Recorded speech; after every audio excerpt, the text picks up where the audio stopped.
tragedi Kanjuruhan, akhirnya pemilihan atau kongres luar biasa dari PSSI itu dipercepat. Kemudian muncul beberapa calon ketua umum PSSI seperti Erick Thohir, Lanyala, dan ada satu orang katanya mengundurkan diri. Kita tidak tahu alasan pengunduran dirinya seperti apa. Sementara itu PSSI akan menjadi hostnya Piala Dunia U20. Kemudian Erick Thohir kan menang nih Pak. Apakah ini berat buat Erick Thohir atau akan bisa dia menjalankannya dengan lancar seperti ketika dia menjadi ketua panitia Asian Games dan menjadi shareholder mayoritas dari Inter Milan di Italia ini? Bagaimana Pak? Ya, kita melihat sosok Pak Erick. Erick itu kalau saya memperhatikan dari perkembangan sejak dia remaja, anak ini sudah biasa multi-tracking. Mengerjakan sesuatu itu tidak cuma satu, tapi multi-tracking. Banyak yang dia bisa kerjakan. Kedua, dia itu mewakili generasi yang lebih muda dibanding generasinya Pak Jokowi.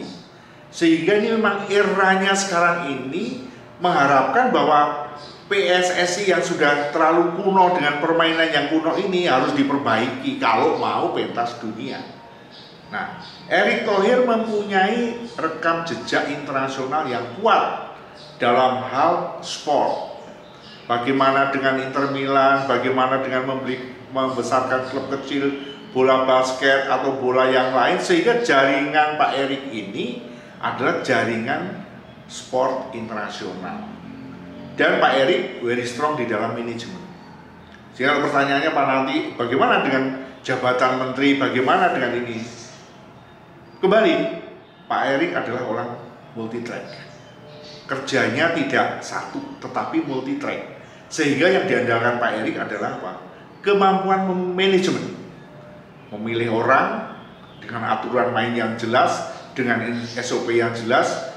Disiplin ini dia pakai, sehingga yang terkumpul di sini adalah orang-orang yang mempunyai kurang lebih kriteria yang dibutuhkan. Lihat nanti, kita lihat. Karena memanage PSSI ini merupakan challenge yang sangat besar buat Pak Erick. Asian Games sukses, TKN Jokowi Maruf sukses. Kemarin benahi BUMN, kalau menurut saya juga bagus, sukses. Soal Kanjuruhan luar biasa sukses. Sehingga sekarang ini PSSI ini menjadi tantangan dia. Dan ini tantangan yang tidak main-main. Ribanya mungkin lebih sulit. Karena ini melibatkan berbagai pihak, melibatkan berbagai stakeholder. Tetapi kalau saya percaya dengan visinya, dengan kemampuan manajerialnya, Pak Erick akan sukses. Dalam dunia sepak bola, katakanlah di Indonesia dan negara lain itu ada yang namanya judi dan kecurigaan adanya pengaturan skor. Ini kan semacam penyakit yang akut nih di Indonesia. Kira-kira mampukah Erick Thohir membereskan carut-marut tentang judi online, sepak bola, dan juga tentang pengaturan skor nih di liga yang ada di Indonesia? Ya tentu ini kan harapan kita dia mampu. Baik, ada alasannya. Bukankah di BUMN juga ribanya sangat susah? Sekarang dia bisa benahi.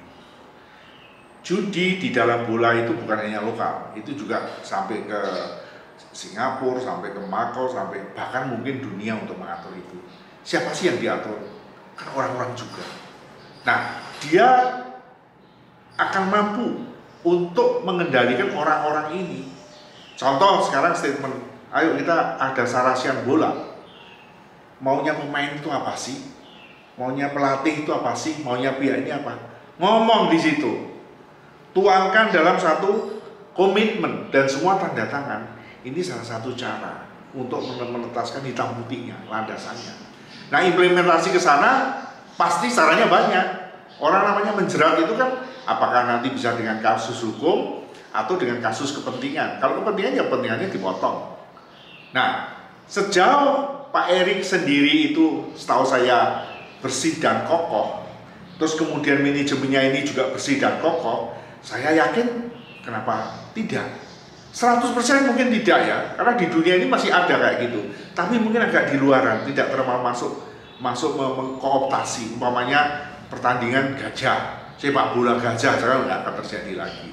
Jadi menurut saya akan lebih sempit ya orang-orang yang akan bermain di situ. Nah dengan kemampuan Pak Erik seperti itu, dengan komitmen seperti itu, dan Pak Erik pasti nggak mau gagal. Jadi di sini jaminannya untuk sukses. Yang menarik adalah ketika konferensi pers setelah Erick Thohir terpilih, dia didampingi oleh Samara gitu, yang pernah menjadi pengurus di PSI, Partai Solidaritas Indonesia. Pak Erik menyebut bahwa kepengurusan di PSSI supaya ada kuota 30% untuk perempuan atau wanita, seperti halnya di parlemen atau di eksekutif pemerintahan dan sebagainya.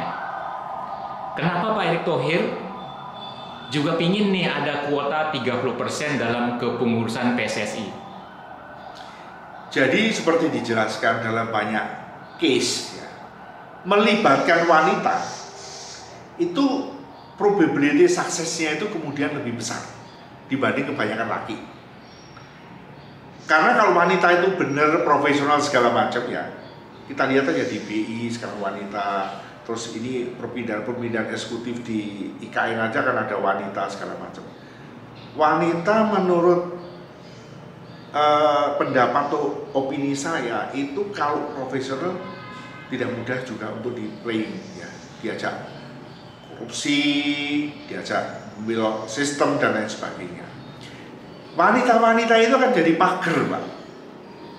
Dan seorang wanita kalau sudah fokus itu bisa menjadi lebih fokus daripada seorang laki. Jadi kalau saya setuju, dan pengalaman Pak Erik di dunia luar, bukan di sini yang dia sebutkan, adalah signifikan perbedaannya dengan adanya wanita. Itu satu. Kedua, eranya memang ya sudah harus dilibatkan wanita laki sama saja, sejauh memenuhi kriteria.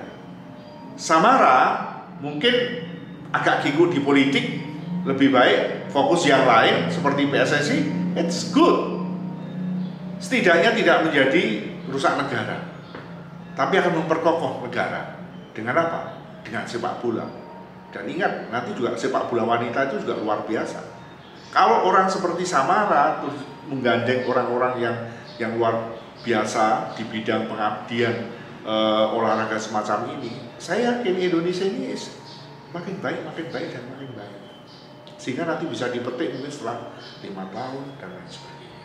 Itu yang menurut saya. Jadi sudah benar melangkah untuk menambah porsi wanitanya, itu menurut saya is the right decision. Begitu, Pak.